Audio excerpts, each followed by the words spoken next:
এ কোনো সাধারণ আত্মা নয়, এ এক ভয়ঙ্কর রকমের প্রেত। আর এখন সে আরো ভয়ঙ্কর এক পিশাচে পরিণত হয়েছে।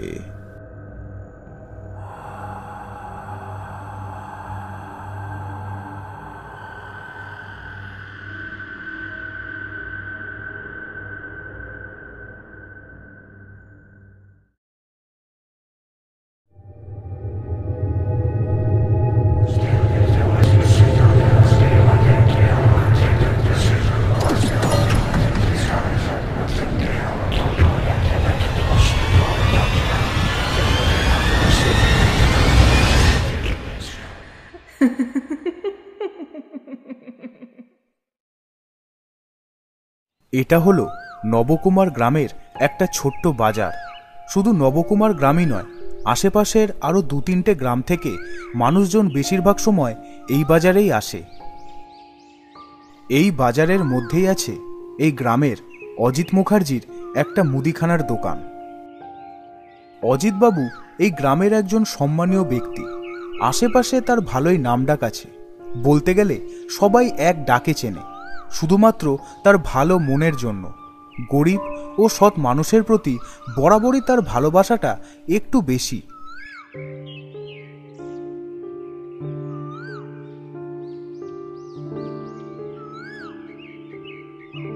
অজিতদা, আমাকে 500 গ্রাম চিনি আর 1 কিলো আটা দিও তো। দিচ্ছি। আচ্ছা, বলছি, সকাল থেকেই বাজারের পূব দিকে বেশ গন্ডগোলের আওয়াজ পাচ্ছি। অনেকক্ষণ ধরে জোরে জোরে চেঁচামেচিও হচ্ছে। কি হয়েছে গো ওখানে? আর বলো না, আরে আমাদের পরিতোষের শাড়ির দোকান থেকে নাকি কাল রাতে বেশ কয়েকটা দামি দামি শাড়ি চুরি হয়ে গেছে। সে কি গো, চুরি হয়ে গেছে? হ্যাঁ, আর শুধুই পরিতোষ নয়, পরশুদিন বিমল আর তার আগের দিন আরও অনেক দোকান থেকে রাতের বেলায় এরকম টুকটাক চুরি হয়েছে। আরে ওই নিয়েই তো ওই পূব দিকের মোড়ে ঝামেলা লেগেছে। কি বলছো? এ তো ভারী চিন্তার বিষয়। এরম হলে তো আমার দোকানটাও খুব একটা নিরাপদ নয়। হ্যাঁ, নয় তো। আমি বলি কি, তুমি বরং বাড়ি যাওয়ার সময় এই দোকানটাতে ভালো করে তালা ঠালাগুলো লাগিয়ে যেও, আর পারলে খুব দামি জিনিসগুলো নিজের সাথে নিয়ে যেও। দোকানে রেখো না। আরে বলা তো যায় না কখন কি হয়। আরে দিনকাল তো খুব একটা ভালো নয়, বুঝেছো? আচ্ছা, আমি বরং আসি গো অজিতদা, পরে কথা হবে।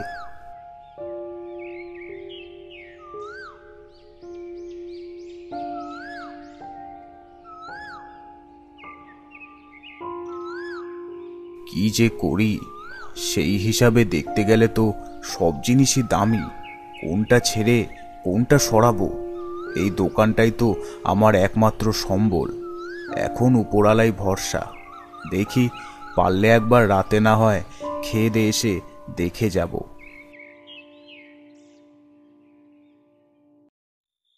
রাত তখন 9টা বাজে। অজিতবাবু রাতের খাওয়া দাওয়া সেরে বাজারে তার দোকানের দিকে যাচ্ছেন, একবার ভালোভাবে দেখে নিতে। বাজার যাওয়ার পথে একটা বড় বাঁশঝাড় পড়ে। বলতে গেলে এটাই গ্রামের মানুষের একমাত্র ভয়ের কারণ। তাই দিন ছাড়া রাতের বেলায় কেউই এই দিকে আসে না। আসলে বাঁশঝাড়টা এতটাই ঘন যে রাত তো দূরের কথা, দিনের বেলায় সূর্যের আলোতেও কিরম যেন গুম হয়ে থাকে। তার উপর এই বাঁশঝাড় নিয়ে গ্রামে অনেক রকম কুকথা প্রচলিত আছে। তবে অজিতবাবুর এখন সেগুলো কিছুই আর মাথায় আসছে না। তার একমাত্র চিন্তা তার স্বাদের দোকানটা নিয়ে। আজ রাতে ভালোই ঠান্ডা পড়েছে। গ্রামের সবাই এতক্ষণে খেয়ে দিয়ে শুয়ে পড়েছে, শুধুমাত্র আমি ছাড়া। কোনো রকমে গিয়ে আগে দোকানটাকে ভালোভাবে দেখে নিই, তারপর তাড়াতাড়ি পা চালিয়ে বাড়ি ফিরে যাব।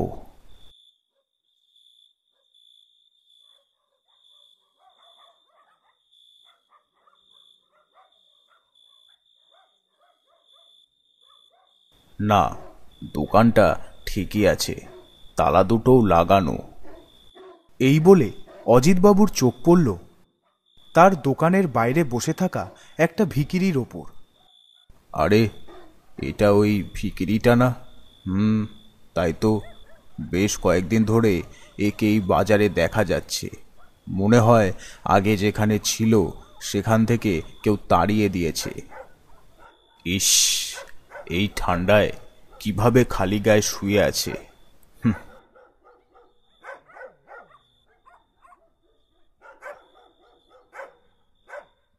অজিতবাবু তার নিজের গায়ের চাদরটা খুলে ভিখিরিটার গায়ে দিয়ে দেন।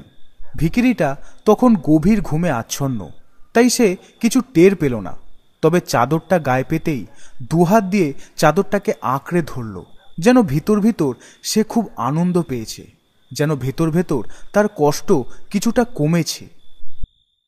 এই দৃশ্য দেখে অজিতবাবুর চোখ দিয়ে জল বেরিয়ে এলো, আর মুখের কোণে একটা ছোট্ট হাসি, এই ভেবে যে একজন গরিবের কিছু তো উপকার সে করতে পারল। তারপর অজিতবাবু তার বাড়ির দিকে রওনা দিল।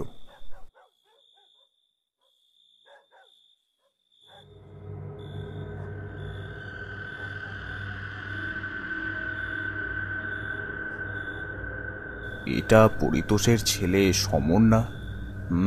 তাই তো মনে হলো। ও এখানে এত রাতে কি করছে? হয়তো আমার মতন বাবার দোকানটা দেখতে এসছে। কি আর করবে, যা হচ্ছে।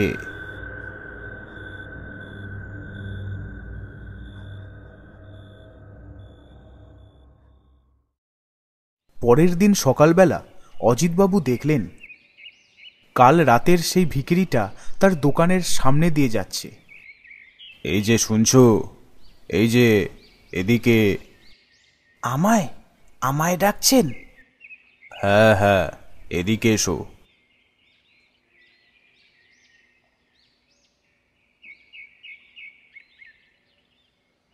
সকালে কিছু খেয়েছো? না বাবু, 2-3 জনের কাছে চেয়েছিলাম, তবে তারা কিছু না দিয়েই তাড়িয়ে দিয়েছে। এই নাও, এই পাউরুটিটা খাও। কি যে বলি বাবু, আপনার মন খুব ভালো, ভগবান আপনার মঙ্গল করুক। এই দেখুন না বাবু, কাল মাঝরাতে ঘুম ভেঙে দেখি কে যেন আমার গায়ে এই চাদরটা দিয়ে গেছে। সেও হয়তো আপনার মতোই কোনো ভালো মনের মানুষ হবে। আচ্ছা ঠিক আছে, তুমি বরং এখন কোথাও গিয়ে বসে এই পাউরুটিটা খেয়ে নাও, আর ওই মুখের কলটার থেকে জল খেও। কখনো খিদে পেলে আমায় এসে বলবে, ঠিক আছে? ঠিক আছে বাবু, ঠিক আছে, আসছি।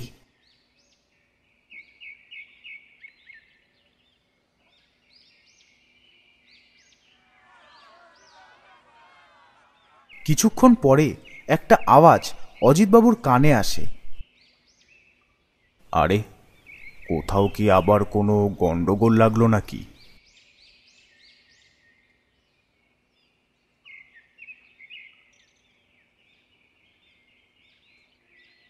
অজিতদা, তুমি এখনো এখানে আছো? আরে ওইদিকে ওই চোরটা ধরা পড়েছে গো, সবাই মিলে ওকে বেঁধে ঘিরে রেখেছে। সে কি, তাই নাকি? কোথায়, কখন ধরা পড়লো? আর ওরা ওকে মারধর করছে না তো? আরে তুমি ওখানে যাও তাড়াতাড়ি, আমি বরং সবাইকে জানিয়ে আসি।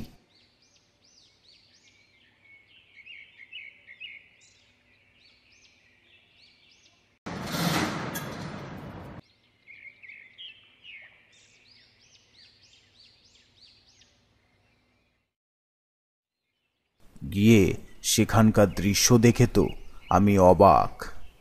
দেখলাম কয়েকজন মিলে সেই ভিখিরিটাকে ধরে বেঁধে রেখেছে। বোঝাই যাচ্ছে সবাই ওই ভিখিরিটাকেই চোর সন্দেহ করছে। মনে হয় একটু মেরেওছে, কারণ তার কপাল থেকে রক্ত বেয়ে পড়ছে, হাতে পায়েও চোটের দাগ। আমায় ছেড়ে দিন, আমি কিচ্ছু করিনি, বিশ্বাস করুন, আমি কিচ্ছু করিনি। চুপ কর, একদম বেশি কথা বলবি না।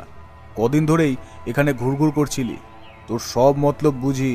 দাঁড়া না, আজ তোকে কি করি দেখ। হঠাৎই ভিখিরিটা আমার দিকে তাকিয়ে আমায় বলল, বাবু বাবু, বিশ্বাস করুন, আমি কিচ্ছু করিনি, আমি চুরি করিনি বাবু, আপনি এদের বোঝান না, আপনি এদের বোঝান না বাবু। আচ্ছা দাঁড়াও দাঁড়াও দাঁড়াও, থামো। বলছি তোমরা কি নিশ্চিত যে ওই চুরিটা করেছে? আরে সেটা তো নাও হতে পারে। না কাকু, আমরা নিশ্চিত ওই এই চুরিটা করেছে। আরে কদিন ধরেই ওকে এখানে দেখছি। কই, তার আগে তো ছিল না। আর তার আগে কোনোদিনও এই বাজারে চুরিও হয়নি।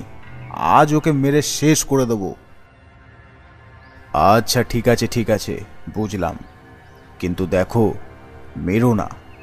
ওকে মারলে তো তোমরা আর তোমাদের জিনিসগুলো ফেরত পাবে না। না অজিতদা, এদের ছাড়তে নেই, তাহলে এরা আবার অন্য কোথাও গিয়ে সেই একই কাজ শুরু করবে। এদেরকে না ভালোভাবে একটু টাইট দেওয়া দরকার। আর তাছাড়াও কাকু, আপনার তো কোনো জিনিস চুরি হয়নি, তাই আপনি এসব বলছেন।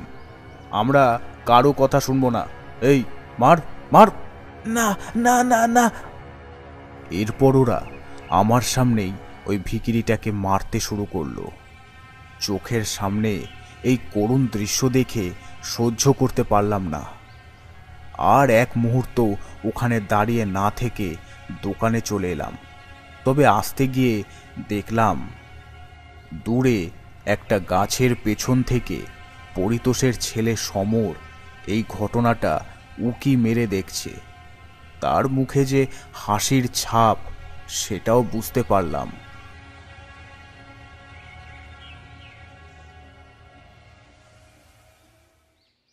দোকানে এসে অনেকক্ষণ চুপচাপ বসে রইলাম। কিছু ভালো লাগছে না। চোখের সামনে ঘটা দৃশ্যটা যেন কিছুতেই ভুলতে পারছি না। কেন জানি না মনে হচ্ছে ওই ভিখিরিটা এসব করেনি। এই চুরিগুলো অন্য কেউ করেছে। তারপর হঠাৎই মনে পড়ল পরিতোষের ছেলে সমরের দূরে দাঁড়িয়ে গাছের পেছন থেকে উকি মেরে দেখার দৃশ্যটা। বুঝতে পারলাম। মনে হয় আমি যা ভাবছি সেটাই ঠিক। কিন্তু কি করে বোঝাবো এদের? এরা তো ওই নির্দোষ মানুষটাকেই শাস্তি দিচ্ছে, অথচ যে আসল দোষী সে কোনো শাস্তি পাবে না। অবশ্য আমার কাছে তো কোনো প্রমাণও নেই। কেউ তো আমার কথা বিশ্বাসই করবে না। হে ভগবান, এ তোমার কেমন বিচার? একজন অসহায় মানুষকে এতটা নৃশংসভাবে শাস্তি পেতে হচ্ছে। তার কপাল যখন এতটাই খারাপ, তখন কেন জন্ম দিলে? রাগে ঘেন্নায় মনে মনে ভগবানকে গালাগালি দিতে থাকলাম। সত্যিই তো, আমরা সাধারণ মানুষ। এর থেকে আর বেশি কি বা করতে পারি? কিছুক্ষণ পর খবর পেলাম খুব নৃশংসভাবে মারার ফলে নাকি ওই ভিখিরিটা ওখানেই মারা গেছে। কয়েকজন মিলে তার মৃতদেহটাকে গ্রামের বাঁশঝাড়ের এক কোণায় ফেলে এসেছে। হে মনুষ্যজাত, কি নিচু তোমরা! একটা অসহায় মানুষকে ওরম নৃশংসভাবে মেরে ফেলেও তোমাদের শান্তি হয়নি। তারপরও তার মৃতদেহটার কোনো সৎকার করা হলো না। তাকে ওইভাবেই ফেলে দেওয়া হলো বাঁশঝাড়ের এক কোণায়, যাতে শিয়াল কুকুরে খেয়ে নেয়। ছি ছি! ভাবতেও ঘেন্না লাগছে আমি এদের মতন একজন মানুষ।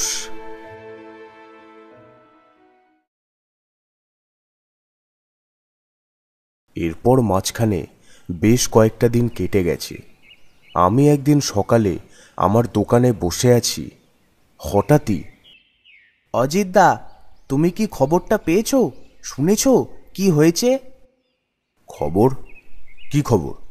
আর কি হয়েছে? আরে আমাদের পিন্টু গো, পিন্টু কাল রাতে নাকি গ্রামের ওই বাঁশঝাড়ের সামনে দিয়ে আসছিল। হয়তো কোনো কাজে গেছিল। তা ওখানেই কে যেন ওকে খুব নৃশংসভাবে মেরে ফেলেছে। সে কি দৃশ্য, একেবারে চোখে দেখা যাচ্ছে না। পিন্টু?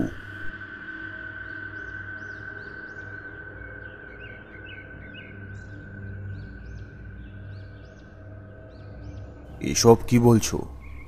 কে করলো এরকম? সেটা জানি না, তবে ওখানে ভিড় হয়ে গেছে। আমি যাচ্ছি, তুমিও তাড়াতাড়ি এসো।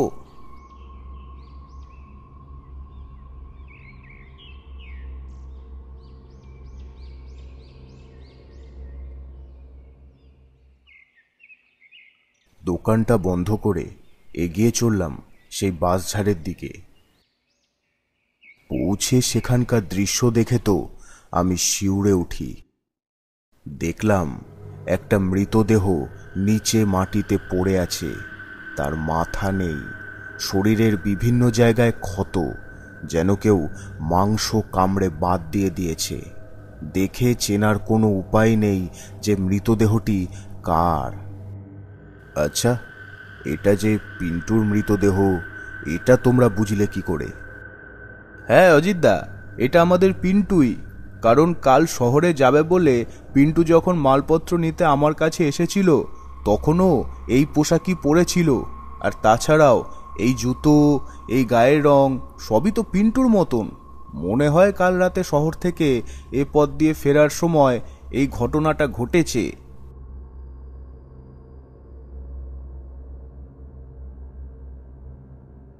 আমার মনে হয় শিয়ালে এই কাজ করেছে। হয়তো রাতে একা পেয়ে শিয়ালের দল আক্রমণ করেছে, তাছাড়া আর কি হবে। আমার কেমন যেন খটকা লাগছে। শিয়ালে একটা মানুষকে এরকম ভাবে মেরে ফেলবে? আচ্ছা, যদি তাই মেনেও নি, তাহলেও শিয়ালের দল পুরো দেহটাকে না খেয়ে শুধু সামান্য কয়েক জায়গার মাংস খেয়ে ছেড়ে দেবে? আর মানুষের মাথা নিয়েই বা তারা কি করবে দেহ ছেড়ে? জানি না এ আবার কোন বিপদ এসে পড়ল। এরপর আরও দুজনের মুন্ডুহীন মৃতদেহ পাওয়া গেল ওই বাঁশঝাড়ের আশেপাশে। ঠিক একই রকমভাবে মৃতদেহগুলো ক্ষত বিক্ষত ছিল, কিন্তু শুধু ধর ছাড়া কারোরই মাথা সেখানে ছিল না, যেন পুরো মাথাটাই গায়েব হয়ে গেছে। কি যে হলো গ্রামে, জানি না গ্রামটাতে কার নজর লাগলো। তবে একটা জিনিস, কয়েকদিন ধরে বাজারে আর কোনো চুরির ঘটনা শোনা যাচ্ছে না। মনে হচ্ছে চোরটাও ভয়তে রাতে আর বাইরে বেরোচ্ছে না। যাক, ভালোই হয়েছে। না, আজ তো শনিবার, তার উপর আবার অমাবস্যা। বাজারে আজ বেশি লোকজনও নেই। যাই, দোকানটা তাড়াতাড়ি বন্ধ করে বাড়ি যাই। শরীরটা সেরকম ভালো লাগছে না।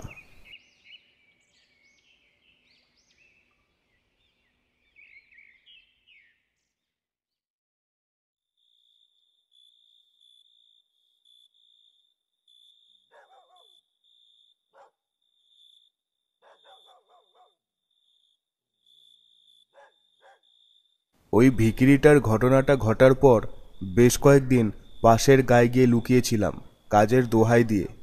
তবে বেশি দিন ওখানে থাকলে তো আমার চলবে না।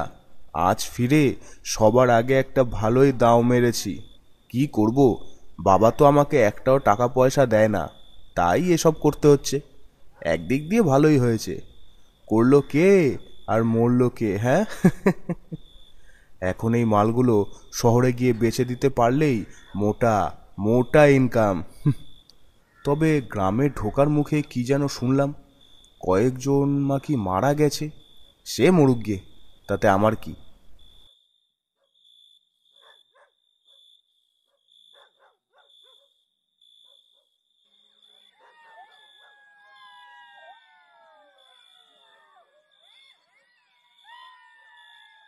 কি অন্ধকার রে বাবা! কে যেই বাঁশঝাড়টাকে রেখেছে জানি না, কোনো তো কাজেও আসে না। ধুর, যত সব।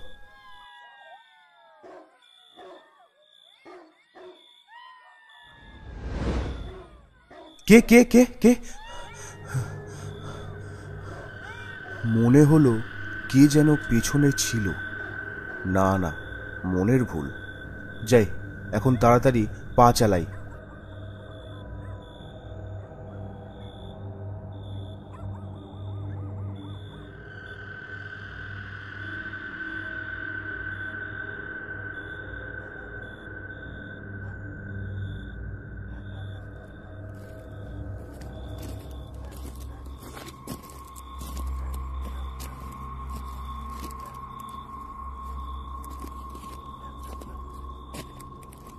কিসের একটা আওয়াজ হলো না?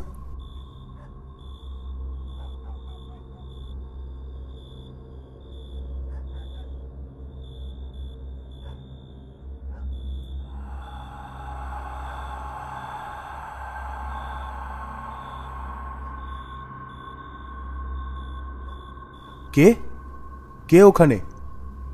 কি একটা কালো মতন দেখলাম।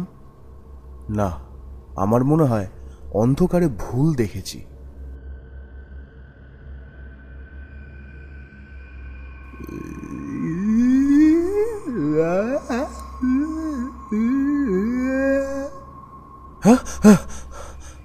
এই কে রে?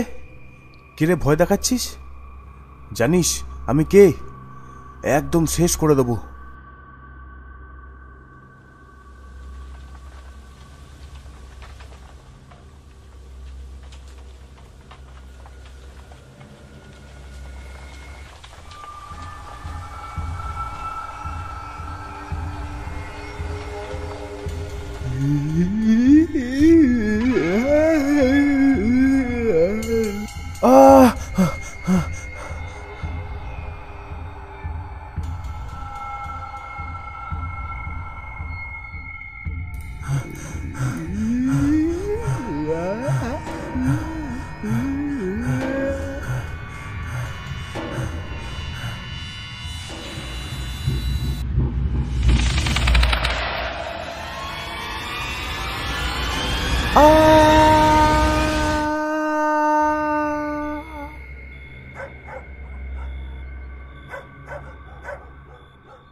পরিতোষ, পরিতোষ, কেঁদো না, নিজেকে সামলাও। জানি এই সময়টা বড়ই কঠিন, কিন্তু তবু যা হবার তা তো হয়েছেই। এতে তো তোমার কোনো হাত নেই।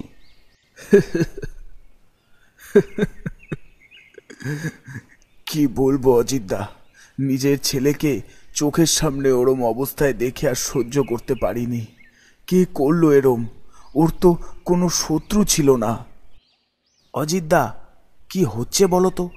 কিছুই তো বুঝতে পারছি না। তার মধ্যে আমার আবার কালকে পাশের গায়ে একটু কাজ আছে। ফিরতে ফিরতে সেই রাত হবে। এ যা অবস্থা দেখছি, ওই বাঁশঝাড়ের মধ্যে দিয়ে তো আসার সাহসই পাচ্ছি না। কিন্তু ও ছাড়া তো আর কোনো পথও নেই। কি যে করি! তুমি বরং একটা কাজ করো, কাল রাতে পূব দিকের ওই ক্ষেতটা পেরিয়ে এসে ঘুরে এই বাঁশঝাড়ের সামনে দিয়ে চলে আসবে। তাহলে আর বাঁশঝাড়ের ভেতরে ঢুকতে হবে না। দেখো, কে যে এগুলো করছে সেটা তো আমরা জানি না, তাই বাঁশঝাড়ের ভেতরে না ঢুকে সামনে দিয়ে এলে মনে হয় অতটাও বিপদের আশঙ্কা নেই। একদম ঠিক বলেছ অজিতদা, ওটাই করব।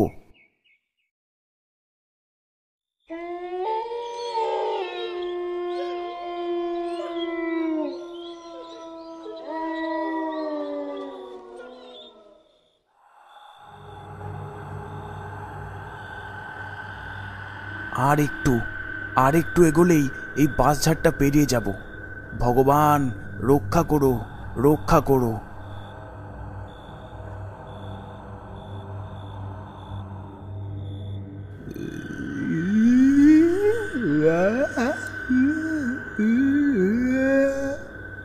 হ্যাঁ হ্যাঁ, এটা কিসের আওয়াজ?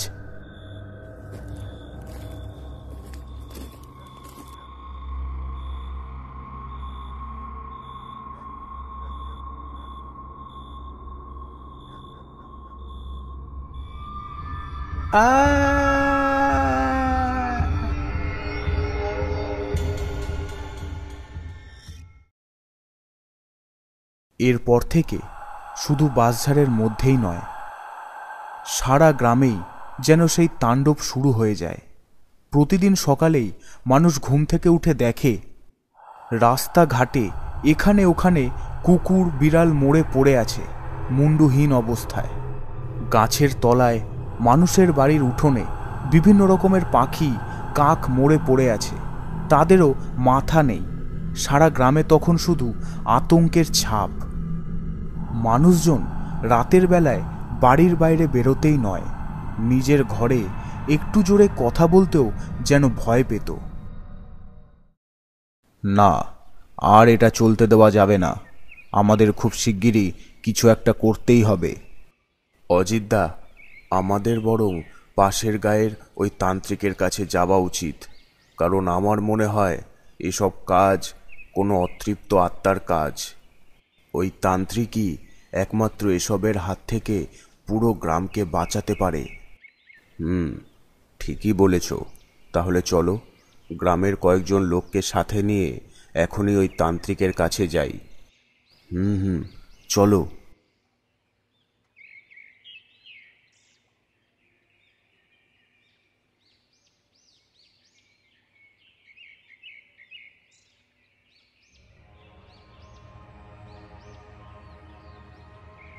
কিরে, তোরা সবাই সকাল সকাল দল বেঁধে আমার কাছে, কি সমস্যা?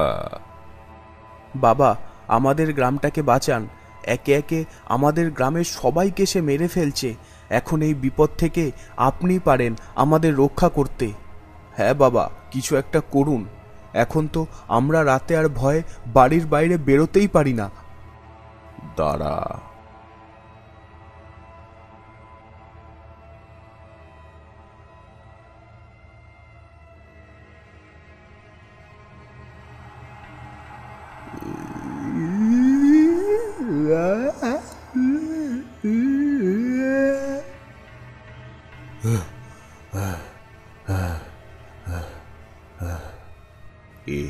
এ আমি কি দেখলাম?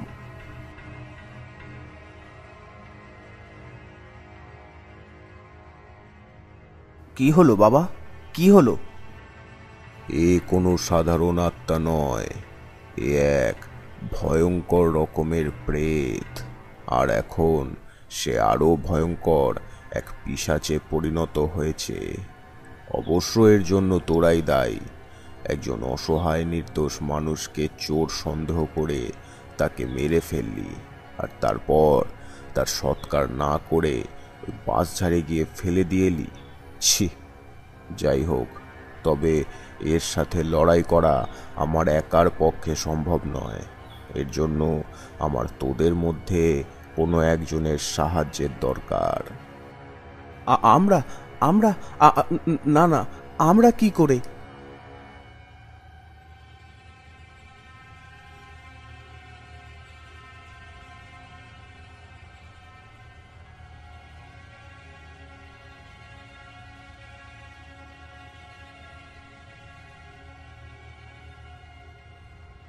তুই কি নাম তোর? কি করিস? বাবা, আমার নাম অজিত মুখার্জি।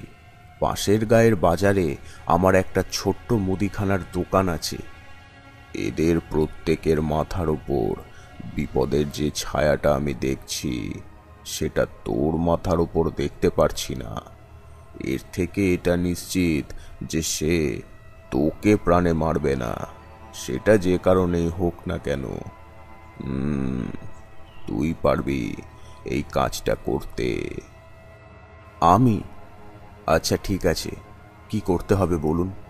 এই গ্রামের মানুষদের বাঁচানোর জন্য আমি সব কিছু করতে পারি। এখন কিছু করা যাবে না। কদিন তোদের একটু সহ্য করতে হবে। যেরম চলছে চলতে দে। আসছে অমাবস্যার দিন সকালবেলায় তুই আমার কাছে আসবি। যা করার সেদিনই করতে হবে। ওই দিন তুই ওই বাঁশঝাড়ে যাবি।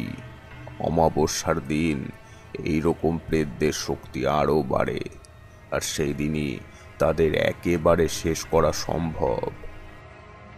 তবে ওই দিন তুই একা আসবি না, তোর সাথে আরও একজনকে নিয়ে আসবি। কারণ সে তোকে প্রাণে মারবে না ঠিকই, তবে সে যদি গুণাক্ষরেও বুঝতে পারে যে তুই ওখানে কি করতে গেছিস, তাহলে সে তোর ক্ষতি করতে একটু সময় নেবে না। তাই তোর সাথে কেউ থাকলে সেটা হয়তো নাও হতে পারে। আমি যাব, আমি অজিতদার সাথে ওখানে যাব। আমার ছেলেটা তো আমায় ছেড়ে চলেই গেছে। এখন এই মানুষগুলোর জন্য যদি কিছু করতে পারি, তাতে আমার প্রাণটাই যাক না কেন, কোনো সমস্যা নেই। বেশ, তবে অমাবস্যার দিন সকালে তোরা দুজনে আমার কাছে আসবি। তারপর আমি বলে দেব ওই দিন তোদের ঠিক কি করতে হবে।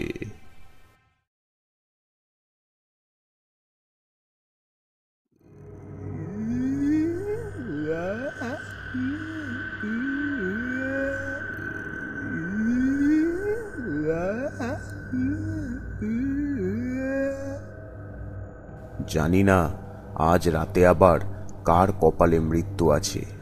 হে ভগবান, তুমি সবাইকে রক্ষা করো।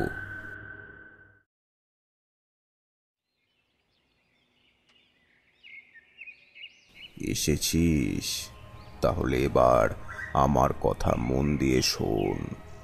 আজ অমাবস্যা, আজ রাতে তোরা ওই বাঁশঝাড়ে যাবি, গিয়ে ওই ভিখিরিটার দেহটাকে খুঁজে বার করবি।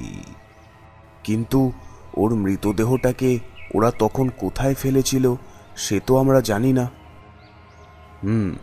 আর অত বড় বাঁশঝাড়ের মধ্যে ওই কঙ্কালটাকে খুঁজে পাওয়াও তো খুব একটা সহজ কথা নয়। খুঁজে তো পেতেই হবে, আর তাও আজ রাতেই।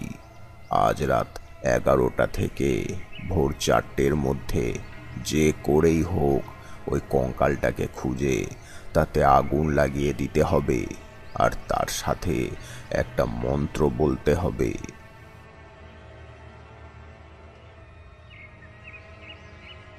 একটা কথা মনে রাখবি, আজ রাতের মধ্যে যদি এই কাজটা না করা যায় তাহলে ওই প্রেতের হাত থেকে তোদের গ্রামকে বাঁচানো আর সম্ভব হবে না। আমি 2টো মন্ত্রপুত লাল সুতো তোদের দিচ্ছি, এটা তোরা তোদের হাতে বেঁধে রাখবি, তাহলে তোদের ও ছুঁতেও পারবে না। তবে দেখবি, যা খুশি হয়ে যাক, কোনো মতেই যেন ওই সুতো তোদের হাত থেকে না খোলে। ও কিন্তু 1000 রকম চেষ্টা করবে এটা খোলার জন্য, কিন্তু সেটা হতে দিবি না। আর দুজনে একসাথে থাকবি, কারণ ও হয়তো তোদের আটকানোর চেষ্টা করবে, ভয় দেখাবে, তাও কাজটা কিন্তু করতেই হবে। নে এবার যা, আর যেরম বললাম সেরম কর। ভয় পাস না, মনে সাহস রাখ, ভগবান তোদের ঠিক সাহায্য করবে।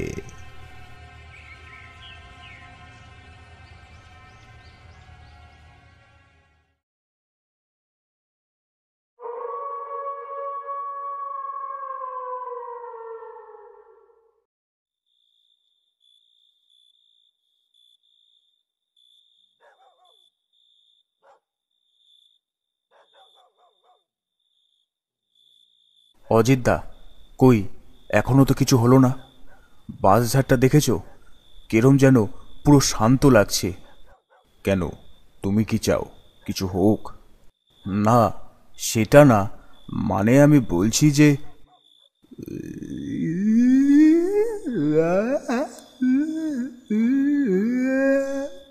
নাও, তোমার ইচ্ছা পূরণ হয়েছে, এবার কিছু হবে।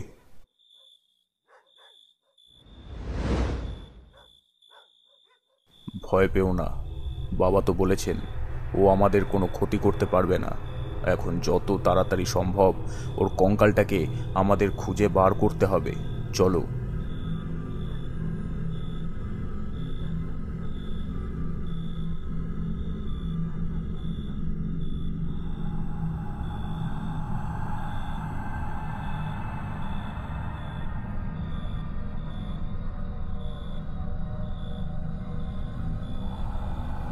কোথায় খুঁজবো? কোথাও তো পাচ্ছি না।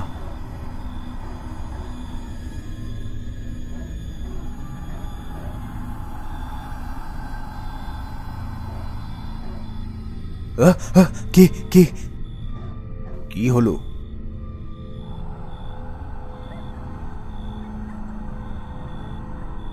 এ কি, সুতোটা তো ছিঁড়ে গেছে।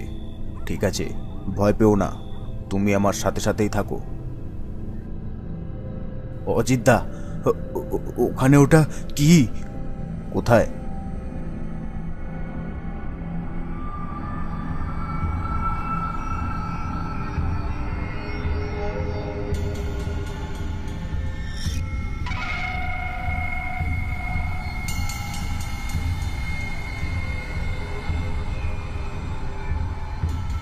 পরিতোষ, পরিতোষ, তাড়াতাড়ি চলো, আমাদের এক্ষুনি।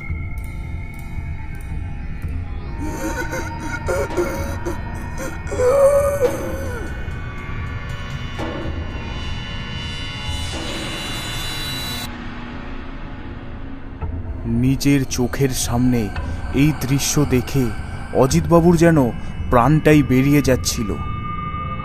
না না, এক্ষুনি এক্ষুনি ওই কঙ্কালটা আমায় খুঁজে বার করতেই হবে।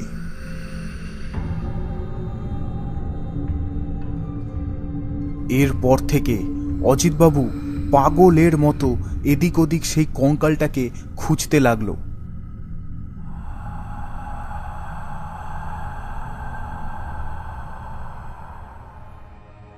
আরে ওখানে ওটা কি পড়ে আছে? ওই তো, ওই তো সেই কঙ্কালটা।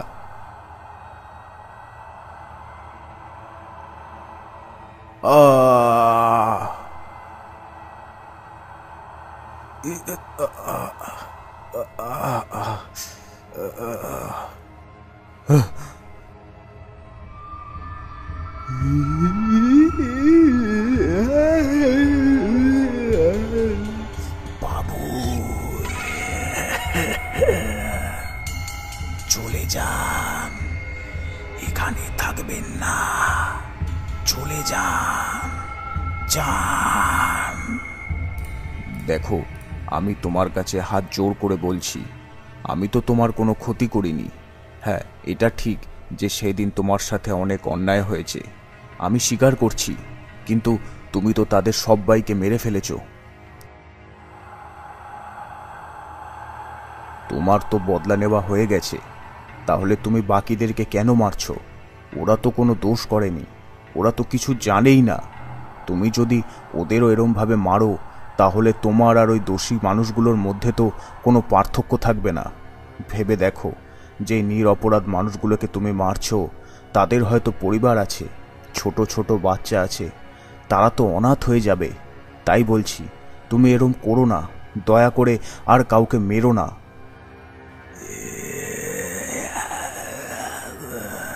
ঠিক আছে, আমি আর কাউকে মারবো না। আপনি যা করতে এসেছেন তাই করতে পারেন, আমি বাধা দেব না।